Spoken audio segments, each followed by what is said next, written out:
je n'ai aucune concentration. Voilà, c'est donc je m'excuse si c'est confus et que ça n'a aucun sens. Et oui aussi, avant de commencer, comme d'hab, tiens, j'espère que vous allez bien. Excusez-moi. Et si vous allez bien ou pas, n'hésitez pas pour la FAQ. Voilà, je force, promis, après j'arrête. Hein. Dès qu'on est 2000, j'arrête de vous faire chier.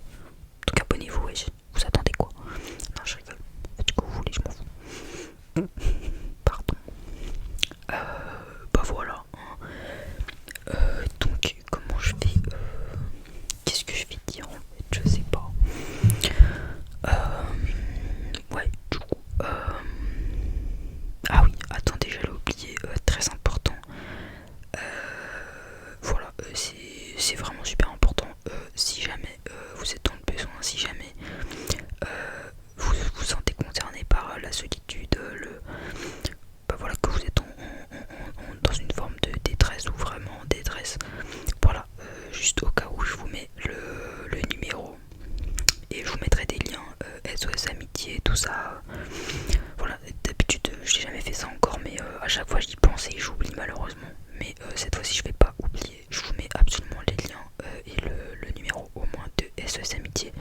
Alors ne riez pas ou ne vous sentez pas, vraiment ne prenez pas ça à la légère, hein. Je prends pas du tout ça à la rigolade personnellement. C'est hyper important, faut pas se sentir gêné, faut pas dire ouais ça fait pitié, nanani nanana. Non, c'est hyper important. Ils sont là pour vous écouter, c'est des gens bénévoles il me semble, hein, qui sont tous bénévoles, peut-être il y a des employés, voilà, qui vous écoutent. Normalement c'est à toute heure du jour et à toute heure de la nuit, il me semble, mais je vais vérifier ça.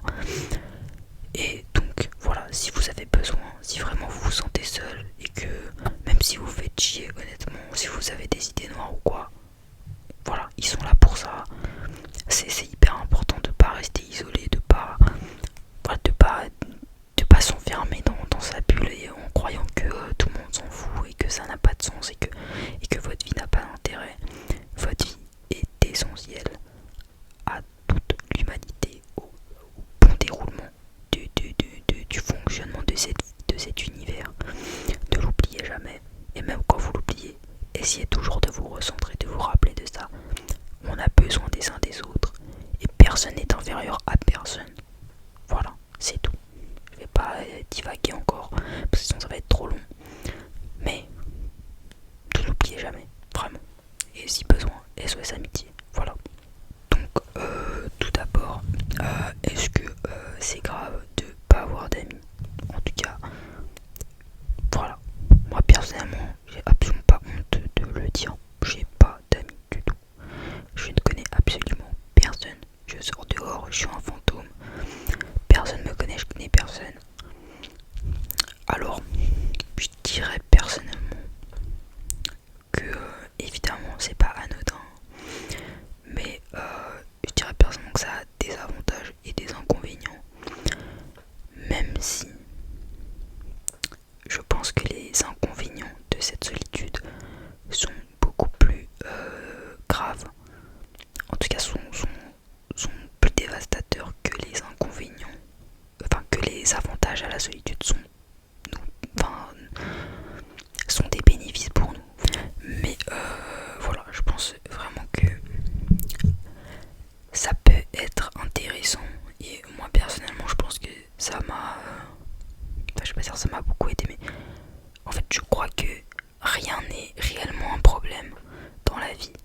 Toutes les choses qui paraissent malheureuses, toutes les choses qui finalement tout ce qui nous arrive, c'est pour moi en tout cas c'est quelque chose de jamais injuste vraiment et de jamais vraiment de jamais hasardeux et de jamais sans bien. Enfin, je crois vraiment qu'il n'y a jamais de malheur sans que ce soit finalement un bien pour nous.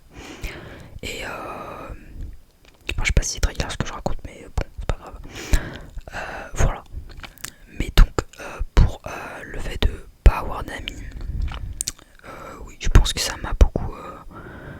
Bah, c'était nécessaire en fait. Je vais pas dire ça m'a beaucoup apporté parce que c'est pas ça qui m'a énormément apporté, mais c'était nécessaire à, je dirais à, pas dire à ma thérapie, mais à mon évolution. Je dirais à mon évolution, il y a bah, qui était nécessaire pour m'élever, pour grandir, pour réaliser qui je suis. Alors je suis pas encore au point évidemment, mais je pense que ça fait partie d'un processus et que même si on est bien entouré parfois, même si souvent on est parfois mal entouré, mais moi personnellement, enfin pour mon cas en tout cas, j'ai jamais eu de mal à me faire des amis. Alors ça peut paraître un peu bizarre à dire, mais t'as jamais eu de mal à faire des amis, mais là, finalement tu te retrouves seul. Bah oui, parce que même si j'ai jamais eu de mal à me faire des amis, à vrai dire je n'ai jamais vraiment compris comment j'ai fait pour avoir des amis. Parce que vous pouvez quand même le constater si vous suivez ma chaîne, je suis quelqu'un de relativement insupportable. Non, c'est pas ça, mais disons que j'ai toujours eu des... Enfin, j'ai jamais ressenti le besoin de communiquer avec les gens. J'ai jamais été attiré par les gens, j'ai jamais voulu faire partie d'un groupe, je suis jamais allé vers personne en fait, pour quoi que ce soit. J'étais plutôt, j'ai toujours été seul et les gens venaient vers moi. Alors je sais pas pourquoi, peut-être c'était maso, je sais pas. Mais je sais pas, peut-être c'était le fait que je sois seul qui les intriguait ou je sais pas. Et ouais, du coup j'ai toujours... Enfin, j'ai jamais été vers les gens, j'ai jamais du tout cherché à me... Bah ouais, à faire partie d'un groupe, à communiquer, etc. Ouais, c'est toujours les gens qui sont venus vers moi, mais dès la maternelle, hein, vraiment, j'ai jamais cherché à me faire des amis. Je parlais à personne. C'est-à-dire, si tu me parles pas, je sais pas moi qui vais venir te parler. Pas parce que je sais qu'il y a des enfants qui sont comme ça, c'est-à-dire qu'ils sont trop timides ou ils ont peur d'être rejetés, etc. Ce que je comprends évidemment, mais ce qu'on peut tous comprendre. Mais alors dans mon cas, c'était pas le cas. J'en avais juste rien à foutre. Je sais pas pourquoi. Je pense que je suis aigri dès la naissance en fait. Moi je suis un bébé aigri de base. Vraiment, faut voir les photos de moi bébé. C'est-à-dire que dès la naissance, je faisais la gueule et j'ai pas arrêté de faire la gueule depuis. Je ne sais pas. Voilà, manifestement, j'étais pas ravi de venir au monde. Et je me demande toujours aujourd'hui pourquoi. Mais c'est pas grave. Mais voilà. Voilà, je me suis jamais fait d'amis. Enfin, j'ai toujours eu des amis. Voilà, dès la maternelle.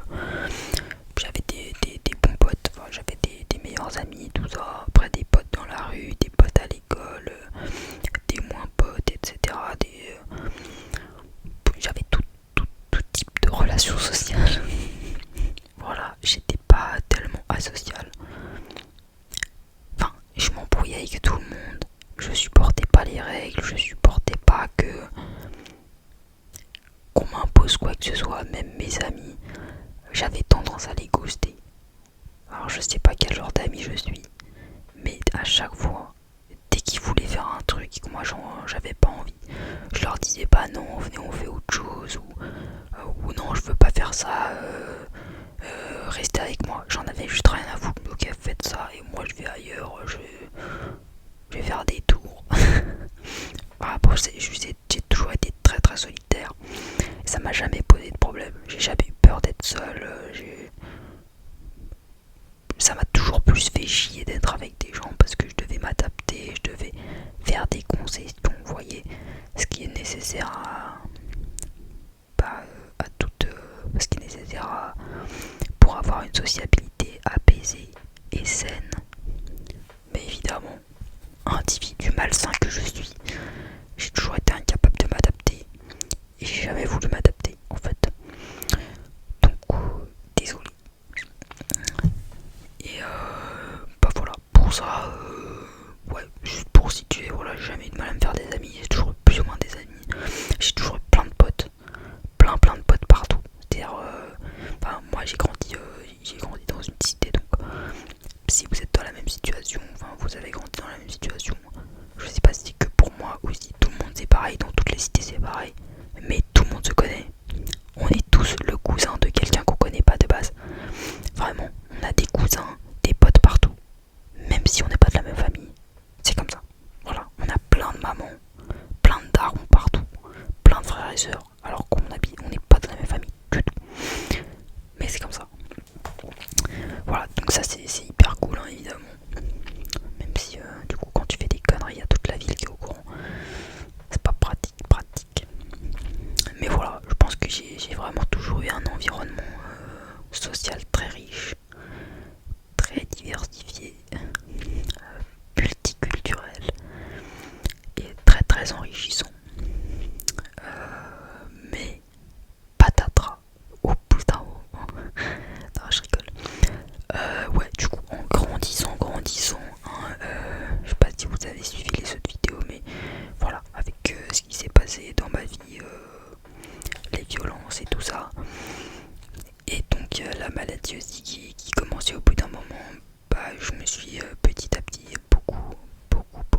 je me mettais en colère pour rien. J'en voulais à la terre entière tout simplement, et malheureusement ça s'est beaucoup répercuté sur mes amis et sur mes amis qui étaient des personnes qui ne méritaient absolument pas tout ça, qui ne méritaient pas de me supporter et de subir un peu mes humeurs et mes coups de sang.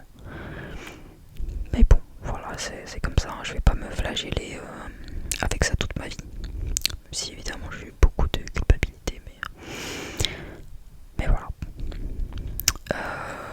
Et donc voilà, avec les années j'ai grandi et ouais, je m'isolais de plus en plus. Et puis évidemment, plus la maladie se développe, plus tu deviens parano, plus t'as l'impression que tout le monde t'en veut, plus t'as l'impression que les gens sont plus pareils et tu comprends plus trop ce qui se passe autour de toi.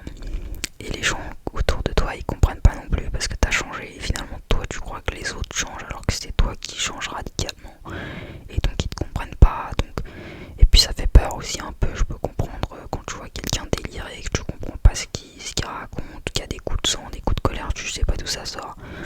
Évidemment je pense que ça fait un peu peur, voire même très peur, ou en tout cas on n'a pas envie de se retrouver dans la sauce face à quelqu'un qui a pété les plombs. Donc pour moi c'est assez normal de se retrouver isolé dans ces situations, même si je sais qu'il y a des gens qui ont leur meilleur ami qui tombe malade, bipolaire, schizo, peu importe, et ils sont là hyper solidaires, hyper compréhensifs, mais dans la plupart des cas je pense que c'est pas le cas. Et puis pour moi en tout cas c'est pas un jugement parce que vous voyez, moi je comprends totalement que les gens veuillent pas accepter ça ou que les gens ne peuvent pas accepter ça, d'autant qu'on est des enfants ou des adolescents, donc on n'a pas à subir toutes ces choses.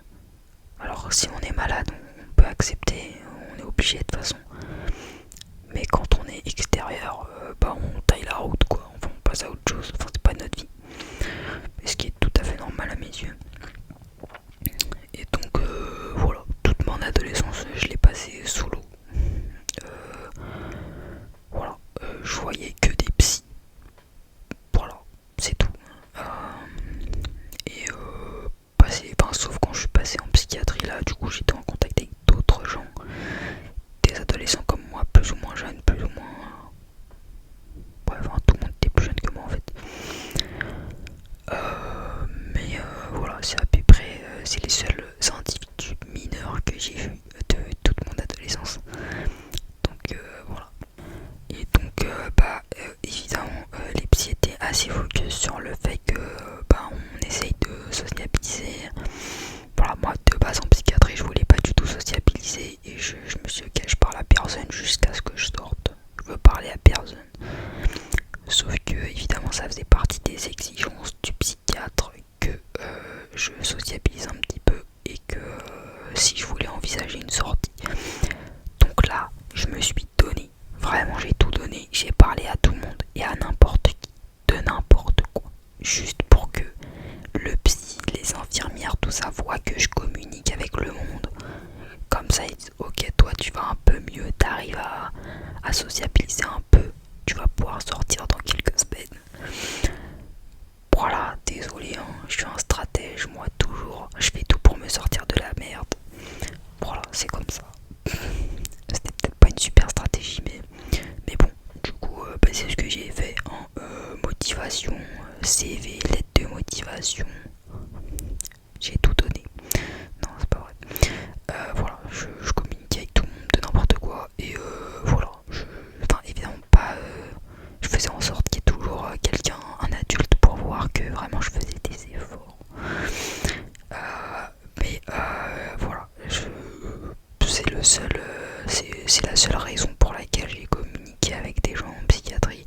Alors, cela dit, c'était des personnes très bien, très intéressantes, comme tous les fous. En fait, c'est pas très net, mais c'est toujours intéressant. Non, je rigole, c'était pas des fous, mais bon, c'était voilà, des enfants, des adolescents qui ont subi des traumas comme moi, mais qui prenaient des substances ou qui avaient des problèmes. Voilà, comme tous les jeunes qui passent par la psychiatrie, évidemment. Mais très sympa, très intelligent, des gens qui pourraient faire de très bons amis, hein, et puis d'une sensibilité évidemment qu'on chez les adolescents qui souffrent. Et voilà, mais j'ai pas voulu. Je vais pas dire que je le regrette parce que je regrette pas grand chose dans ma vie.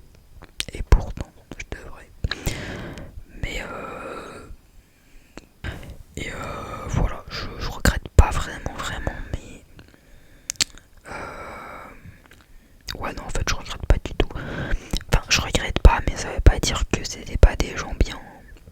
Puis je pense honnêtement que c'est pas une grosse perte pour eux de pas m'avoir dans leur vie, hein. Ils ne s'en porteront que mieux, je pense.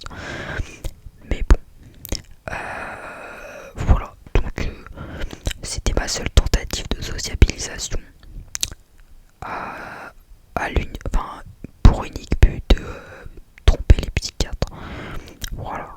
Bon, c'est jamais très très glorieux, hein, d'essayer de douiller les psychiatres parce que souvent pas juste pour un couillon. Voilà. Mais du coup, ouais, après le reste, j'ai pas eu de contact avec d'autres jeunes, enfin, avec d'autres gens, tout simplement, à part des psys et des médicaments. Voilà, donc ensuite, voilà, ça a été des médicaments, le suivi psy. Puis ensuite, j'étais majeur, il n'y avait plus d'ordonnance du juge, donc c'était plus obligatoire d'aller voir des psys. Et puis là, bah, je me suis un peu. Bon, après, il y a le Covid, il y a eu tout ça. Et puis, bon, du coup, moi, j'ai pas souffert, hein, comment on appelait ça? C'est pas isolement, ah, confinement. Confinement, on est confiné. Waouh, que de souvenirs. Putain, ça a traumatisé tout le monde et moi, ça me fait sourire. Voilà, donc on n'est plus confiné maintenant. Voilà, confinement, déconfinement, reconfinement, redéconfinement. Voilà, pangolin forever, hein. Moi je suis la team pangolin, je reste isolé pendant 10 ans, 20 ans, tous les jours de l'année sans aucun souci. Vraiment pangolin, je t'aime. Non, je rigole. Non, ça a tué des gens, c'était horrible, pardon. Bref, parenthèse fermée sur le Covid. Enfin, la Covid, excusez-nous la langue française. Bref, je m'égare. Il est toujours 3h du matin si vous voulez savoir. On dirait plus un podcast en direct tellement je pars de façon insensée. Voilà, quoi, du coup là, je continue ma vie un peu solo. Évidemment, toutes ces années avec bah, les médocs, les substances, etc. Bah, après, j'aurais pu me faire des amis dans ce milieu. Mais grâce à Dieu, je savais que c'était une mauvaise idée.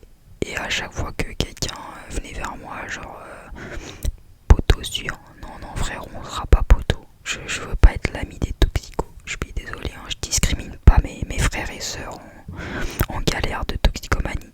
Mais après, j'ai pas d'expérience là-dedans. Mais moi, je partais du principe que c'est la pire chose à faire d'être ami entre toxicos. Après, peut-être que je me trompe, hein, mais j'étais convaincu, et je le suis toujours un peu, que se faire des amis qui ont le même problème que toi, je sais pas comment vous faites pour vous en sortir. Je sais pas, parce qu'on a le même vice, on a les mêmes difficultés, on a quasiment autant de traumas l'un que l'autre. Alors comment on fait? Vous voyez, moins plus moins, ça fait pas plus. Donc, alors que moins plus plus. Mais hippie, ça fait pas trop catastrophique. Mais bref, on n'est pas ici pour faire des mathématiques, enfin. Donc, pardon, qu'est-ce que c'est que cette voix? Pardon. Voilà, mais contredisez-moi, hein, vraiment, si vous avez des témoignages, des histoires de... Vous avez rencontré quelqu'un qui avait les mêmes problèmes que vous, toxico, etc. Et vous vous êtes entraîné vraiment, c'est super beau et ce serait super. Mais j'y crois pas trop. Voilà, enfin je pense que c'est très exceptionnel. Et bah moi j'y croyais pas pour moi. Donc je me suis évité ces péripéties. Et j'ai préféré rester seul avec mes substances. Voilà, pour je vais pas dire garantir ma sécurité parce que bon, quand tu te défonces la gueule, c'est pas pour être en sécurité généralement. Mais voilà, j'avais très peur d'enfoncer quelqu'un et de m'enfoncer avec finalement. Et c'était peut-être pas plus mal.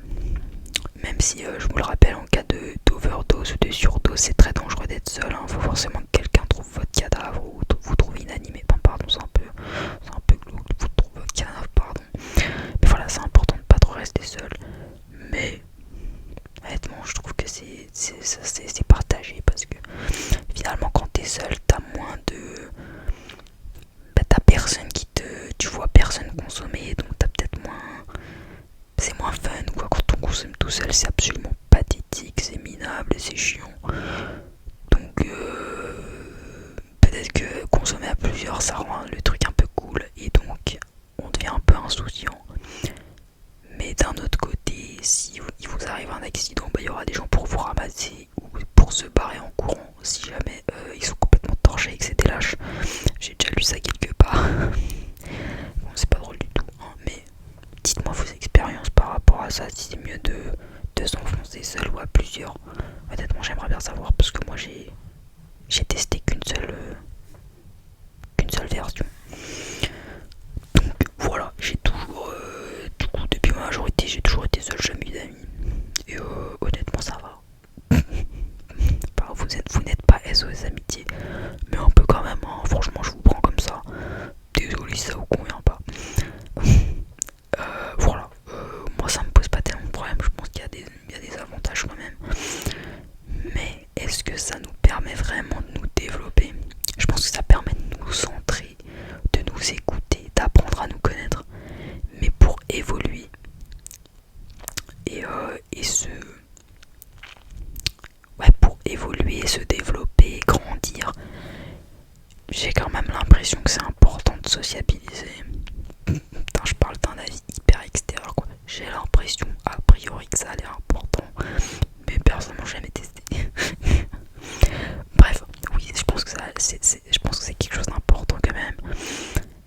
Et quand même, faut pas négliger que quand on est très isolé, qu'on parle très peu, parce qu'on fait pas forcément attention à ça, mais quand on n'a pas une vie sociale très riche, voire très pauvre, eh bien on communique très moins, on n'ouvre pas souvent la bouche, puisqu'on pense dans sa tête, et donc on parle très peu, on articule très peu, et donc on a du mal à articuler, du mal à s'exprimer par la suite, même si enfin vous voyez, on n'a pas forcément la bonne intonation, tout ça. Après c'est des années d'isolement, c'est vraiment si t'as vécu dans un placard pendant 10 ans, je pense que ça va avoir des conséquences, surtout quand on est jeune. Mais voilà, ça a quand même des répercussions qui sont quand même négatives et c'est important de pas être seul et de communiquer, même si c'est pas l'amour fou, c'est pas une amitié incroyable, on brûle d'amour l'un pour l'autre, c'est important d'avoir des échanges, une réciprocité qui nous permet aussi d'avoir un regard plus juste sur nous-mêmes, d'avoir quelqu'un en face qui vous dit franchement t'es complètement con, ou c'est une mauvaise décision, ceci, cela, ou calme-toi frérot, tu te prends pour qui? C'est important aussi, je pense. Après je sais pas, moi personnellement c'est pas mon expérience, mais il me semble quand même. Et voilà, donc faut pas négliger aussi les conséquences de la solitude, hein. Puis c'est jamais vraiment totalement un choix, mais il faut essayer de pas trop le subir et de pas se culpabiliser ou ruminer par rapport à sa solitude, parce que vraiment on peut faire plein de choses seul, on peut se développer, enfin, on peut développer plein de choses seul et ensuite partager ça avec d'autres en fait, quand on s'en sent prêt, quand on en a besoin, quand on en a l'envie. Parfois c'est important de rester quelques temps seul, de se recentrer, éventuellement prenez des séances de psychanalyse, même si ça coûte la peau du cul, vraiment. Mais enfin si vous le savez pas, quand vous êtes jeune, il me semble, j'ai pas testé ça, mais il y a des chèques, l'État ils ont mis des chèques depuis le Covid pour aller à quelques séances de psy, même si vous en sentez pas forcément le besoin, un besoin impérieux, peut-être que ça peut être sympa.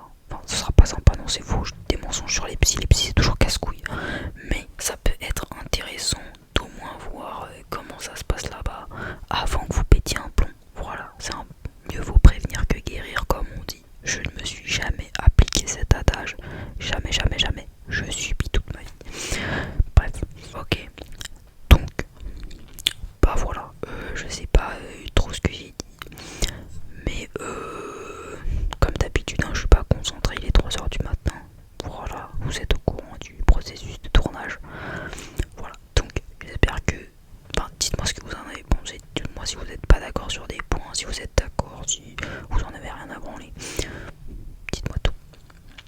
sur ce,